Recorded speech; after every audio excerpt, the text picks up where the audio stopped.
Please, എനിക്ക് വേറെ വഴിയില്ലാത്തതുകൊണ്ട് ഞാൻ പ്രഗ്നന്റ്. ആണോ? അതുകൊണ്ടാണ്. അതുകൊണ്ട് അതുകൊണ്ട് എനിക്ക് അതുകൊണ്ട് ഇപ്പൊ എന്താ വേണം? അതൊന്നും എനിക്കറിയേണ്ട ആവശ്യമില്ല. നിനക്ക് എന്തെങ്കിലും പറയണമെങ്കിൽ പോലീസ് സ്റ്റേഷനിൽ വന്ന് പറഞ്ഞാൽ മതി. പറഞ്ഞ മനസ്സിലായാ? നിന്നെ പോലത്തെ ഒരു പെണ്ണല്ലായിരുന്നു അവള്. എന്റെ കാലും കയ്യൊന്നും നീ പിടിക്കുകയൊന്നും വേണ്ട. നീ എന്റെ കാലും, നിന്നെ പോലത്തെ ഒരു പെങ്കൊച്ചല്ലായിരുന്നു അത്. നിനക്ക് ഇത്രയും ദിവസം ബോധോദയം ഉണ്ടായില്ലേ? നീ എന്നെ പറ്റി എന്താണ് ഈ കരുതിയത്? എന്റെ മോള് നിന്റെ കൂടെ വന്നപ്പോ ഞാൻ അഴിച്ചു വിട്ടിരിക്കണം നീ വിചാരിച്ചായിരുന്നാ? നിന്നെ പോലെ അഴിച്ചു വിട്ടിരിക്കണമെന്ന് വിചാരിച്ചായിരുന്നാ? നിന്റെ വീട്ടിലെ എന്റെ ആങ്ങളമാര് പോവാഞ്ഞതിന്റെ കാര്യം എന്താണെന്ന് അറിയാമോ? നിന്നെ പിന്നെ നാടനില്ലാതെ ഏരിയ മൊത്തം അഴിച്ചു വിട്ടിരിക്കണം നാട്ടുകാർ മൊത്തവും പറഞ്ഞ്. അതുകൊണ്ടാ നീ നാളെ പോലീസ് സ്റ്റേഷനിൽ വന്ന് അവരോട് സിയോട് സംസാരിച്ചാൽ മതി. നീ എന്നോട് സംസാരിക്കാനായിട്ട് നിൽക്കണ്ട. നീ ഇനി എന്റെ മോളെ ഫോണിൽ വിളിക്കരുത്.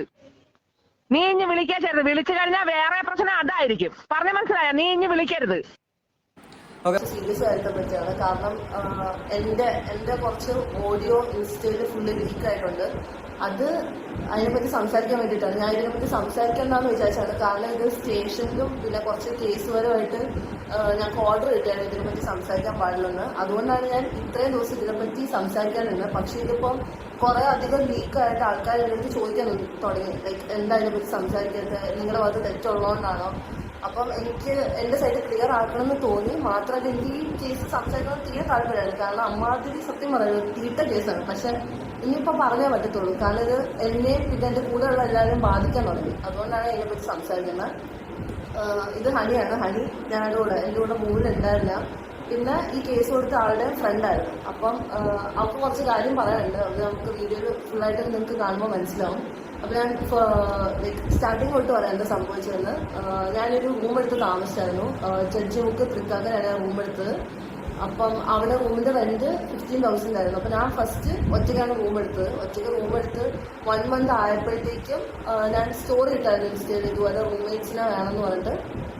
അപ്പൊ എനിക്ക് ആ കുട്ടി എന്ന് പറഞ്ഞാൽ അസ്മിനെ ഇവിടെ ഫോട്ടോ എടുക്കാം. അവള് മെസ്സേജ് അയച്ചായിരുന്നു. അവളിങ്ങനെ ഹോസ്റ്റലിലാണ് നിൽക്കുന്നത്, അവൾക്ക് മാറാൻ താല്പര്യമുണ്ടെന്ന് പറഞ്ഞായിരുന്നു. അപ്പം ഞാൻ പറഞ്ഞു ഓക്കെ നീ വന്നോ, പ്രശ്നം എന്താന്ന് പറഞ്ഞു. പിന്നെ എനിക്ക് ഓൾറെഡി അവളെ ജസ്റ്റ് അറിയാം, എനിക്ക് മ്യൂച്വലി പരിചയമുണ്ട്, അല്ലാണ്ട് അത്ര ക്ലോസ് ഒന്നുമല്ല.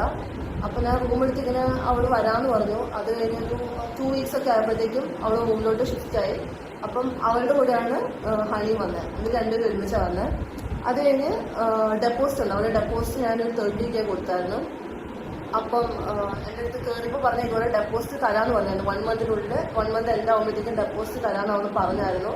പക്ഷെ ആ ഡെപ്പോസിറ്റ് ഇപ്പോഴും കിട്ടിയിട്ടില്ല. അത് ഞാൻ ലാസ്റ്റ് പറയാം. അത് കഴിഞ്ഞ് വീട്ടിൽ വന്ന് താമസിക്കാൻ തുടങ്ങിയപ്പോഴത്തേക്കും അവിടെ കുറച്ച് റൂൾസ് ഉണ്ടായിരുന്നു. അതായത് ഇങ്ങനെ ബോയ്സ് അലൗഡ് അല്ലായിരുന്നു. പിന്നെ അവിടെ വേറൊരു രീതിയിലും മോശം പരിപാടി അങ്ങനത്തെ ഇതൊന്നും പാടില്ല. കാരണം ഒന്നാമത് മുസ്ലിം ഫാമിലിയാണ് ഓണർ. അപ്പോൾ അവിടെ വേറൊരു രീതിയിൽ ഒരു കാര്യം നടക്കത്തില്ല എന്നൊക്കെ ഞാൻ അസ്മിനോട് പറഞ്ഞിട്ടാണ് താമസിക്കുന്നത്. ഇവളോടും പറഞ്ഞിട്ടുണ്ട്. രണ്ടുപേരും ഓക്കെ പറഞ്ഞിട്ടാണ് വീട്ടിൽ കയറിയത്. അത് കഴിഞ്ഞ് ഞങ്ങൾ താമസം തുടങ്ങി. ഫസ്റ്റ് വന്ന് ഇതുപോലെ റെന്റിന്റെ ഡേറ്റ് ആയപ്പോഴത്തേക്കും അവള് റെന്റ് കുറച്ച് ഡിലേ പറഞ്ഞു. ഡിലേ എന്ന് പറയുമ്പോഴത്തേക്കും ഒരു 2 days ആദ്യം ഡിലേ പറഞ്ഞു. 2 days ഞാൻ വെയിറ്റ് ചെയ്തപ്പോഴത്തേക്കും പിന്നെ ചോദിക്കുമ്പോഴത്തേക്കും റെന്റ് ഇങ്ങനെ ഡിലേ ഇട്ടുകൊണ്ടേ ഇരിക്കുക. അതിന്റെ ചാറ്റും കാര്യങ്ങളും ഞാൻ ഇവിടെ ഇട്ട് കാണിച്ചു തരാം.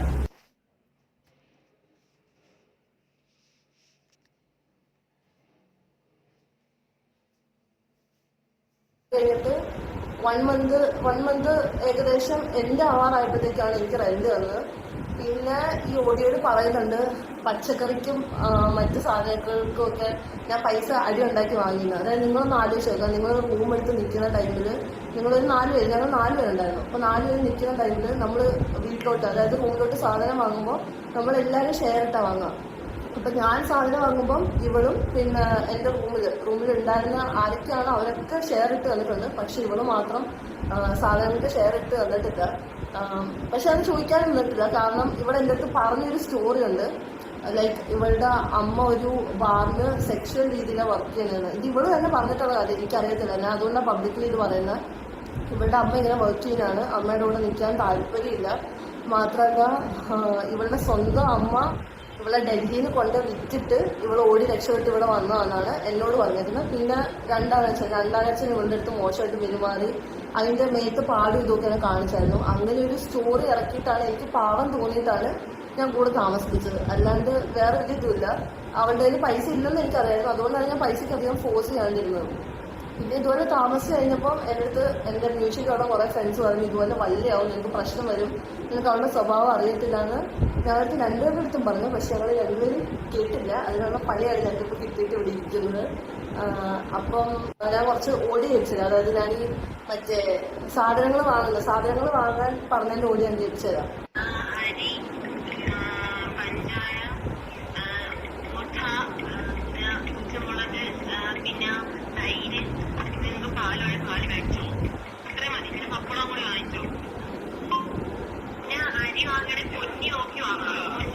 പൊന്നി നോക്കി തന്നെ വാങ്ങണം.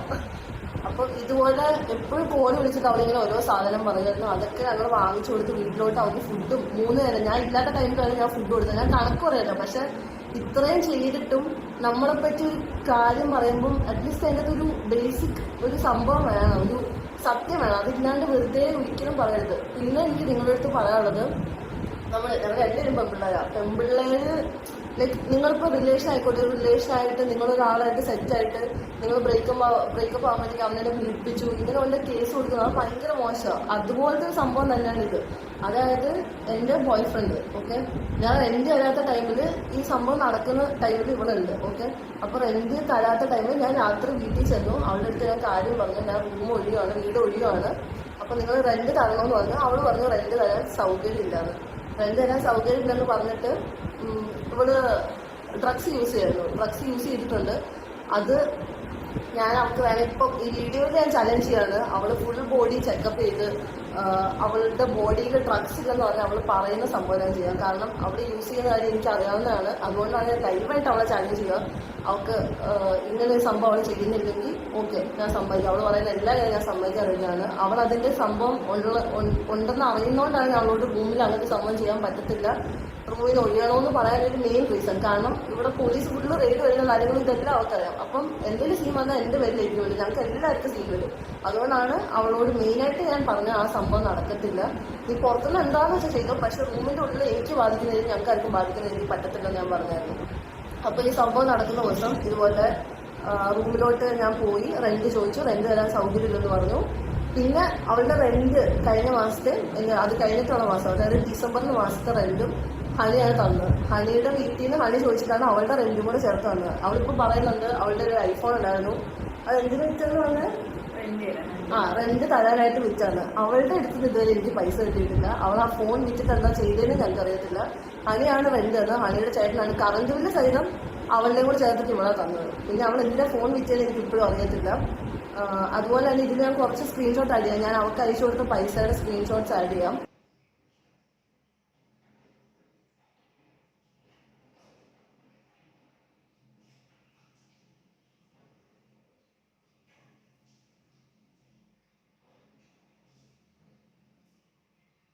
പിന്നെ ഇവള് ഷിബിലിനെ തല്ലി, അതായത് ലല്ലുവിനെ തല്ലി എന്താണെന്ന് എനിക്ക് ഇപ്പോഴും അറിയത്തില്ല. ഞാനും അവളും തമ്മിലുള്ള പ്രശ്നത്തിന് ലല്ലു ഡോറിന്റെ അവിടെ നിൽക്കുമായിരുന്നു. ഇതാണ് സംഭവിച്ചത്. ലല്ലുവിനെ അവള് നേരെ പോയി തല്ലി. അതിന്റെ ക്ലിപ്പ് ഞാൻ ഇവിടെ ഇടാം. അവള് തല്ലിന് അവള് സമ്മതിക്കുന്ന ഒരു വീഡിയോ ഉണ്ട്, അത് ഞാനിപ്പം അടുത്ത ഇടുന്നതായിരിക്കും.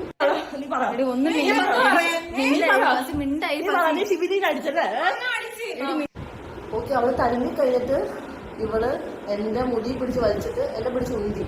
ഇങ്ങനെയാണ് സംഭവിക്കുന്നത്. അത് കഴിഞ്ഞ് അവള് നില വിളിച്ചിട്ട് അവിടെ ആൾക്കാരെ കൂട്ടിയ സമയത്ത് ഇവളിപ്പം പറയുന്നത്, അതായത് സ്റ്റേഷനിൽ കേസ് കൊടുത്തേക്കുന്ന ഇതെന്താന്ന് വെച്ചാൽ ഇവളെ സെക്ഷലി ലല്ലു റേപ്പ് ചെയ്യാൻ നോക്കി, പിന്നെ അതുപോലെ എന്താ വെപ്പൺ വെച്ച് ആക്രമിച്ചു, അങ്ങനെ കുറച്ച് സെക്ഷൻസ് അധികം ഇട്ടിട്ടുണ്ട്. അതായത് കുറച്ച് കേസിന്റെ ഇതായിരുന്നു non bailable offences ഇട്ടേക്കുന്നതെല്ലാം.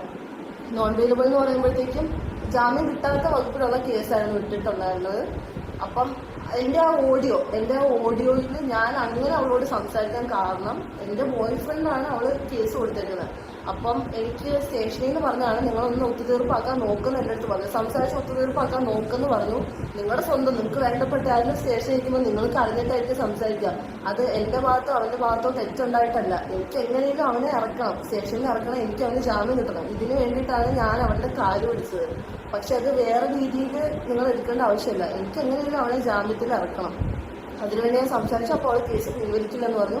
Okay fine, case പിൻവലിച്ചില്ല. ഞാൻ എൻ്റെ രീതിയിൽ, അതായത് എനിക്കറിയാലോ സത്യം എന്താണ്, അപ്പോൾ ഞാൻ എൻ്റെ രീതിയിൽ വക്കീലിനെ വെച്ച് ഞങ്ങൾ കേസ് വിജയിച്ചു. അതായത് അവന് ജാമ്യം അന്ന് തന്നെ കിട്ടി. അവന് ജയിലിൽ പോകേണ്ട ആവശ്യം വന്നിട്ടില്ല. കോർട്ടിൽ കേസ് പ്രൂവ് ചെയ്ത് ഇത് കള്ളക്കേസാണെന്ന് മനസ്സിലാകാനാണ്. ഒന്ന് ആലോചിച്ച് വെക്കണം. ഈ ഇങ്ങനെ നിങ്ങളിപ്പോൾ ഒരാളെ റേപ്പ് ചെയ്തെന്ന് പ്രൂവ് ചെയ്താൽ ആൾക്ക് ജാമ്യം കിട്ടത്തില്ല. അത് കോമൺ സെൻസ് ഉള്ള ഏത് മനുഷ്യനും മനസ്സിലാക്കാം. ഒരാളെ റേപ്പ് ചെയ്യാൻ നോക്കിയാൽ ജാമ്യം ഒറ്റ ദിവസം കൊണ്ട് കിട്ടത്തില്ല. കോർട്ടിന് മനസ്സിലായിട്ട് സത്യം മനസ്സിലായിട്ട് മാത്രമാണ് ഞങ്ങൾക്കത് കോർട്ടിൽ നിന്ന് ഇറങ്ങാൻ പറ്റിയത്. പിന്നെ നിങ്ങൾക്കെന്താ പറയാനുള്ളത്? ഇതിനെ പറ്റി ഇപ്പൊ വരുന്ന ഇതെന്താ പ്രശ്നം എന്താണെന്ന് വെച്ചാൽ, ഇപ്പം ഇവിടെ സത്യം പറഞ്ഞുകൊണ്ട് ഇവളുടെ നേരെയും ഭീഷണിയുണ്ട്. പിന്നെ അതുപോലെ തനുവിനും ഭീഷണിയുണ്ട്. ഇപ്പൊ ഇവള് പറയുന്ന ഓഡിയോ കേൾപ്പിച്ച് ഇന്ന് ഞാനൊരു ലൈവ് ഇട്ടായിരുന്നു. അപ്പൊ ലൈവിൽ ഞാൻ പറയുന്നുണ്ടായിരുന്നു ഞാൻ ഇതിനെപ്പറ്റി സംസാരിച്ച വീഡിയോ ഇടുമെന്ന്. അപ്പൊ ആ വീഡിയോ ഇടുവാന്ന് അറിഞ്ഞുകൊണ്ട് അവൾ അയച്ചേക്കുന്ന ഓഡിയോ ആണിത്. നിങ്ങൾ കേട്ടോ.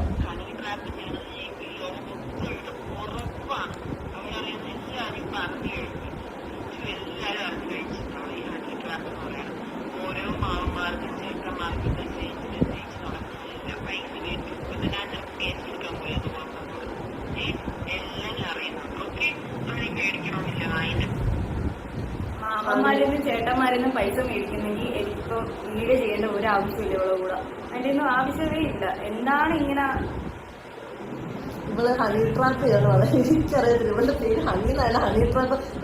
സത്യം പറഞ്ഞാൽ എനിക്ക് ചെയ്യായിരുന്നു. കാരണം അവളുടെ ബെസ്റ്റ് ഫ്രണ്ട് ആയിരുന്നു ഇവള്. അപ്പം ഒരു പ്രശ്നം വരുമ്പോൾ എങ്ങനെയെങ്കിലും ഒരാളെ ബ്ലാക്ക് മെയിൽ ചെയ്യാന്നുള്ള രീതിയിലാണ് അവൾ ഓടി അയക്കുന്നത്. അതും ഇവളെ പറ്റി ഭയങ്കര മോശമായിട്ട് ഓരോരുത്തരോട് കോമൺ എനിക്ക് കുറെ ഫ്രണ്ട്സ് ഉണ്ട്. അപ്പൊ എല്ലാ ഫ്രണ്ട്സിന്റെ അടുത്ത് ഇങ്ങനെ മോശമായിട്ട് പറയുന്നുണ്ട്. എന്തിനാണെന്ന് അറിയത്തില്ല. അതിനൊരു പ്രൂഫോ കാര്യങ്ങളോ ഇവളെന്തെങ്കിലും ചെയ്യുന്നതിന് ഒരു പ്രൂഫും ഇല്ല. ഇവളെ പറ്റി എന്തെങ്കിലും എനിക്ക് പറയുന്നറിയില്ല. പിന്നെ ഇപ്പം അവിടെ ഉണ്ടായിരുന്ന ആ ടൈമിൽ ഉണ്ടായിരുന്ന ആരൊക്കെ സത്യം പറഞ്ഞ് സാക്ഷി പറഞ്ഞിട്ടുണ്ടോ അവർക്ക് എല്ലാവർക്കും നേരെ അവള് ഇങ്ങനെയാണ് പെരുമാറുന്നത്. എന്തിനാന്ന് എനിക്ക് അറിയത്തില്ല. ഞാൻ ഈ വീഡിയോ ഉണ്ടോന്നും തീരെ വിചാരിച്ചിട്ടുണ്ടായില്ല. പക്ഷെ ഇതാണ് അവസ്ഥ. കാരണം ഇവള് എന്നെ കൊണ്ട് ചെയ്യിപ്പിക്കുന്നതാണ്. പിന്നെ ഇതുപോലെ ട്രിവാൻഡ്രം, അതായത് അവളും അവളുടെ അമ്മയും ചേർന്നിട്ടാണ് ആ ഓഡിയോയിൽ അമ്മയുടെ വോയിസ് ഉണ്ട്. അപ്പം അമ്മ പറയുന്ന കാര്യം എന്താണെന്ന് വെച്ചാൽ മോളെ ഇതാക്കത്തില്ല, മോളുടെ കൂടെ എല്ലാവരും നിൽക്കത്തുള്ളൂ. ഇതേ അമ്മയ്ക്കെതിരെ ഇവള് ട്രിവാൻഡ്രത്തിൽ കേസ് കൊടുത്തിട്ടുണ്ട്. ഞാനതിപ്പോ നിങ്ങൾക്ക് ലൈവായിട്ട് വീഡിയോ കോളല്ല വോയിസ് കോൾ ചെയ്ത് കേൾപ്പിച്ചത്. ആ നമ്പറിൽ വിളിച്ചത്. അവളുടെ കൂടെ സ്കൂളിൽ പഠിച്ച ഒരു ഫ്രണ്ടാണ്. അവൾ ഇതുപോലെ ഡൽഹിയിൽ അവളുടെ അമ്മ അവളെ വിറ്റിട്ട് അവള് ഡൽഹിയിൽ നിന്ന് ഓടി വന്ന് ഈ ഫ്രണ്ടിന്റെ അടുത്താണ് നിന്നത്. അപ്പൊ ഇവർക്കും ഇതേ സെയിം എക്സ്പീരിയൻസ് ഉണ്ടായിട്ടുണ്ട്. ലൈക്ക് ഇവളുടെ അടുത്ത് ഇതേപോലെ പണി കിട്ടിയിട്ടുണ്ട്. അപ്പൊ ആ നമ്പറിൽ ഞാൻ വിളിച്ച് കേൾപ്പിച്ചു തരാം.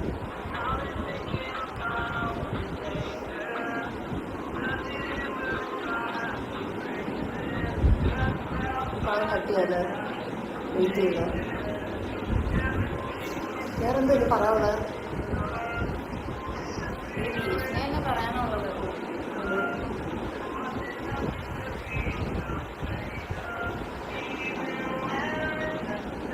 ഒരിക്കലുമില്ല. അവളെ കട്ട് ചെയ്തെടുക്കാല്ലോ. പറയാതെ പലർക്കും കുറെ പറയാനുണ്ടായിരുന്നല്ലോ. കിട്ടുന്നില്ല.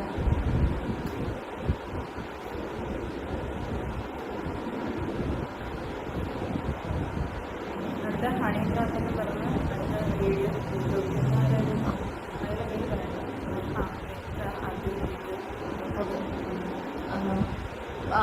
അപ്പം ഇതുപോലെ ലൈക്ക് ഭീഷണിയുടെ കാര്യം എനിക്ക് മെയിനായിട്ട് പറയുന്നത്. ഞാൻ ഈ വീഡിയോ ചെയ്യാൻ കാരണം ഇപ്പൊ ഞാനും അവളും നമ്മളവിടെ ചെയ്യുമ്പോൾ ഇവളെയാണ് ഇപ്പൊ സ്റ്റേഷനിൽ കൂടുതലും വിളിക്കുന്നത്. ലൈക്ക് ഇങ്ങനെ മൊഴി എടുക്കാൻ വന്ന അതിന് ഇവർക്ക് ഇതുമായിട്ട് ഒരു ബന്ധമില്ല. ഇവിടെ അവിടെ ഉണ്ടായിരുന്നു. ഇവള് കാര്യം വന്ന് പറഞ്ഞു അവിടെ കഴിഞ്ഞു. പക്ഷെ ഇവിടെയാണ് ഇപ്പൊ വിളിച്ചുകൊണ്ടിരിക്കുന്നത്. പിന്നെ ഇവളെ ഭീഷണിപ്പെടുത്തുന്നത് എന്തിനാന്ന് വെച്ചാൽ അവളുടെ കൂടെ നിൽക്കണം. ഒന്നുകൂടെ സാക്ഷിയില്ല. സംഭവം അവർക്കൊരു സാക്ഷിയാണ്. പക്ഷെ അതിന് കാര്യമില്ല. കാരണം സത്യം ഉള്ളതുകൊണ്ടാണ് ഞങ്ങൾക്ക് ജാമ്യം കിട്ടുന്നത്. അതുകൊണ്ട് അവൾ ഇനി എന്ത് ചെയ്തിട്ടും കാര്യമില്ല. പിന്നെ അവളിപ്പോൾ ഭീഷണിപ്പെടുത്തിയതുപോലെ അവൾ ഹണി ട്രാപ്പ് ചെയ്യുന്നുണ്ട്. പിന്നെ തനുവിനെതിരെ ഭീഷണി ആരൊക്കെ കൂടെ വയ്ക്കുന്നു. പിന്നെ എന്റെ ലൈഫ് കൊളവാക്കുമെന്ന് പറഞ്ഞു അതിന്റെ ചാറ്റിൽ എവിടെ ഇടാം. എന്റെ ലൈഫ് കൊളവാക്കുമെന്ന് പറഞ്ഞാൽ ഡെയിലി എനിക്ക് ഭീഷണി വരുന്നുണ്ട്. ഞാൻ ഈ വീഡിയോ ഇടുകയാണെങ്കിൽ പോലും അവൾ എന്റെ ലൈഫ് കൊളവാക്കുന്നതാണ് പറഞ്ഞിരിക്കുന്നത്. പക്ഷെ എനിക്ക് അതിൽ ഒരു പേടിയില്ല. കാരണം എന്തായാലും ഇത്ര ആൾക്കാർ അറിഞ്ഞു. അപ്പൊ ഇനിയെങ്കിലും സത്യം അറിയണമെന്ന് എനിക്കുണ്ട്. അപ്പൊ ഞാൻ റെന്റ് എത്ര നാൾ ചോദിച്ചിട്ടുണ്ട്. ഞാൻ അവളുടെ കാല് പിടിച്ച് റെന്റ് ചോദിച്ചിട്ടുണ്ട്. അതിന്റെ ഫോട്ടോസ് ഞാൻ ആഡ് ചെയ്യാം. അത് നിങ്ങൾക്ക് കാണുമ്പോൾ മനസ്സിലാവും. നിങ്ങളൊരു സ്ഥലത്ത് നിൽക്കുമ്പോൾ ഒരാൾ റെന്റ് തരാണ്ടാവുമ്പോൾ നിങ്ങൾക്ക് അതൊരു ബുദ്ധിമുട്ടുണ്ടാകും നിങ്ങൾക്ക് മനസ്സിലാവും. പിന്നെ ഈ വീഡിയോ ഇവള് എന്റെ വോയിസ് ഇവളുടെ സ്റ്റോറി ആയിട്ട് ഇട്ടിട്ടുണ്ടായിരുന്നു. അപ്പൊ ഇതെടുത്ത് ആഘോഷിക്കാൻ ഇഷ്ടംപോലെ ആൾക്കാരുണ്ടായിരുന്നു. ആ ആൾക്കാര് അതിൽ കുറെ പേര് എനിക്ക് അറിയാവുന്ന കോമൺ ഫ്രണ്ട്സ് തന്നെ. പക്ഷെ എന്റെ പഴയ റൂംമേറ്റ്, പേര് ഞാൻ പറയുന്നില്ല, അപ്പൊ എന്റെ പഴയ റൂംമേറ്റ് ഒക്കെ എടുത്ത് സ്റ്റോറി ഇട്ടിട്ടുണ്ടായിരുന്നു. സംഭവം ഒരാള് നല്ലതാണെ ഓക്കെ, സ്റ്റോറി കാര്യം അറിഞ്ഞിട്ട് വേണം സ്റ്റോറി ഇടാൻ, അല്ലെങ്കിൽ ആ ആളത്ര നല്ലതാണെ സ്റ്റോറി ഇടാൻ. ഇത് സ്പായില് വർക്ക് ചെയ്യുന്ന ആൾക്കാരും അങ്ങനത്തെ ഇങ്ങനെ പോകുന്ന ആൾക്കാരും ഒക്കെ ഞാൻ അത് കൈയോടെ പിടിച്ചിട്ടുണ്ട്. എന്റെ പഴയ റൂംമേറ്റിന്റെ സ്പായില് വർക്ക് ചെയ്യുന്നത്. അതുകൊണ്ടാണ് ഞാൻ അവിടെ നിന്ന് ഒഴിഞ്ഞ് ഇവിടെ വന്ന് താമസിച്ചത്. അപ്പൊ ഇവിടെ അടുത്ത വഴി ഇപ്പോഴാണ് ഞാനൊന്ന് ഓക്കെ ആയിട്ട് താമസിക്കുന്നത്. ഇപ്പൊ ഒരു പ്രശ്നമില്ല, ഒരു കുഴപ്പമില്ല. അപ്പം കേസും കഴിഞ്ഞു, ഞങ്ങൾക്കിനി അതിനൊരു പ്രശ്നമില്ല. എനിക്ക് പറയാനുള്ളത്, നിങ്ങൾ ഒരാളെ പറ്റി പറയുമ്പോൾ കാര്യം എന്നിട്ട് വേണം സംസാരിക്കുക. ഇപ്പൊ ഇനിയിപ്പോ അടുത്ത ഇവളുടെ ഫോട്ടോ വെച്ചിട്ട് വീഡിയോ വരുമെന്നൊക്കെ അവൾ പറഞ്ഞിട്ടില്ല. ഇവിടെ ഏതൊക്കെ യൂട്യൂബേഴ്സൊക്കെ അയച്ചു കൊടുത്തിട്ടുണ്ട് ഇവളുടെ ഫോട്ടോ വെച്ചിട്ട് ഇതുപോലെ ഹണി ട്രാപ്പ് ചെയ്യുന്നതാണ് ഇവളുടെയും കൂടെ ചേർത്തിട്ട് ഇടണമെന്ന് പറഞ്ഞിട്ട്. അതുകൊണ്ടാണ് ഞാൻ ഇത്രയും പെട്ടെന്ന് ഈ വീഡിയോ ചെയ്യുന്നത്. കാരണം ഇനിയിപ്പോ അടുത്ത ഇവർക്ക് സീൻ വരും, അല്ലെങ്കിൽ ഇനി വേറെ ആർക്കെങ്കിലും തലൂന്ന് സീൻ വരുമായിരിക്കും. അതുകൊണ്ടാണ് ഈ വീഡിയോ ചെയ്യുന്നത്. അപ്പം നിങ്ങൾ കാര്യം അറിഞ്ഞിട്ട് മനസ്സിലാക്കുക. വെറുതെ ഭീഷണി ഇനി ഞങ്ങൾക്ക് ഭീഷണി പേടിയില്ല. കാരണം ഞങ്ങൾ അതിന്റെ എക്സ്ട്രീം എത്തി. എന്നും വിളിച്ചിട്ട് ഭീഷണിയാണ്. ഞങ്ങൾ ഓരോരുത്തരും വിളിക്കാത്ത കോളും മെസ്സേജും വന്ന് എല്ലാവരും ചോദിച്ചിട്ടിരിക്കുന്നത് എന്താ സംഭവം എന്നാണ്. അതുകൊണ്ടാണ്